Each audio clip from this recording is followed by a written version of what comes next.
नहमदुहु व नुसल्ली अला रसूलिहिल करीम अम्मा बादु फ़अऊज़ु बिल्लाहि मिनश शैतानिर रजीम बिस्मिल्लाहिर रहमानिर रहीम या अय्युहल्लज़ीना आमनु इज्तनिबू कसीरम मिनज़-ज़न्न इन्न बअज़-ज़न्नि इस्मुन वला तजस्ससू वला यग़्तब बअदुकुम बअज़ा अयुहिब्बु अहदुकुम अय्याकुला लहमा अखीहि मैतन फकरिहतुमूहु वत्तकुल्लाह इन्नल्लाहा तव्वाबुर रहीम। सदक़ल्लाहु मौलानाल अज़ीम। व अन अबी हुरैरह रज़ियल्लाहु तआला अन्हु क़ाल क़ीला या रसूलल्लाहि सल्लल्लाहु अलैहि वसल्लम मल ग़ीबा क़ाल ज़िक्रुका अख़ाका बिमा यकरहु क़ाल अरअयता इन काना फ़ीहि मा अक़ूल क़ाल इन काना फ़ीहि मा तक़ूलु फ़क़द इग़्तबतहु व इन लम यकुन फ़ीहि मा तक़ूल फ़क़द बहतहु औ कमा क़ाल आलैहिस सलातु वस्सलाम। प्रिय শ্রোতা মণ্ডলী, দূরে এবং কাছে, দেশে এবং বিদেশে যারা আছেন, আমি আজকে এমন একটা বিষয় নিয়ে আলোচনা করতে চাচ্ছি। আমরা দুনিয়াতে অনেক মানুষ আছে ঈমান এবং নেক আমল অনেক বেশি করি, কিন্তু অন্যের গীবত করার কারণে আমার নেক আমলগুলো যার গীবত করা হয় তার অ্যাকাউন্টে জমা হয়ে যায়। যেমন আপনি যেমন বিকাশ করলেন, একটা নাম্বার ভুল দিয়া অন্যের নাম্বারে টিপ দিয়ে দিলেন, আপনার বিকাশের টাকাটা যেমন ওই নাম্বারে ট্রান্সফার হয়ে যায়, তদ্রুপভাবে মানুষের গীবত করলে গীবত বলে পরোক্ষ নিন্দাকে, অন্যের পশ্চাতে তার এমন দুশ্চর্চা করা যে দোষ তার মধ্যে আছে। এই দোষটা কলমের দ্বারা হইতে পারে, বয়ানের দ্বারা হইতে পারে, লেখনির দ্বারা হইতে পারে, ইশারা ইঙ্গিতের দ্বারা হইতে পারে। তো আমি আয়াতে কারিমা তিলাওয়াত করলাম। এই আয়াতের মধ্যে বলতেছেন, আল্লাহ তাআলা বলেন ওয়ালা ইয়াগতাব বা'দুকুম বা'দা, তোমরা একে অপরের গীবত করিও না। আয়ুহিব্বু আহাদুকুম আইয়াকুলা লাহমা আখিহি মাইতান, তোমাদের কেউ কি পছন্দ করে চার নিজের আপন মরা ভাইয়ের গোশত ভক্ষণ করতে? এটা কেউ পছন্দ করে না। তদ্রুপভাবে অন্যের গীবত করা মানে নিজের মরা ভাইয়ের গোশত ভক্ষণ করার মতন। আরেক হাদিসের মধ্যে আল্লাহ রাসূল বলেন আল গীবাতু আশাদ্দু মিনাজ জিনা, পরোক্ষ নিন্দা বা পরনিন্দার গুনাহ কত বড় ভয়ানক এবং মারাত্মক যে জিনার চাইতেও মারাত্মক।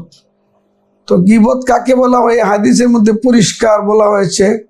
আন আবি হুরায়রা রাদিয়াল্লাহু তাআলা আনহু قال قيل يا رسول الله صلى الله عليه وسلم আল গীবা।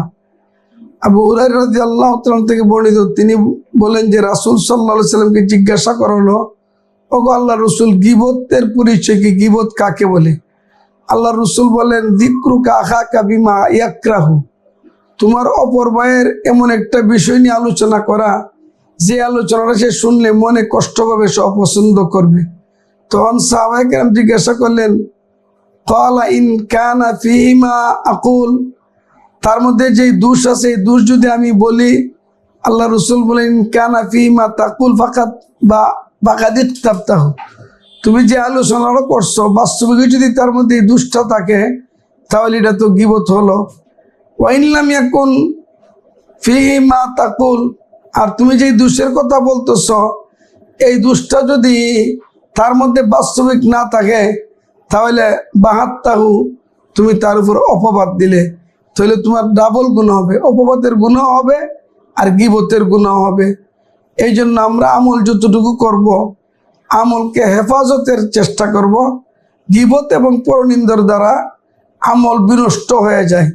আল্লাহর রাসূল সাল্লাল্লাহু আলাইহি সাল্লাম পরিষ্কার বলেছেন আল গীবাতু আশাদ্দু মিনাজ জিনা, গীবতের গুনাহ জিনা ব্যভিচারের গুনার চাইতেও মারাত্মক।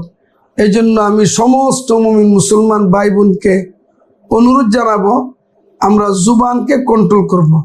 এক হাদিসের মধ্যে আল্লাহর রাসূল সাল্লাল্লাহু আলাইহি সাল্লাম বলেন লা তুকসিরিল কালামা বিগাইরি যিকরিল্লাহ, তোমরা আল্লাহ তাআলার জিকির ব্যতীত অতিরিক্ত কোনো কথাবার্তা বলিও না।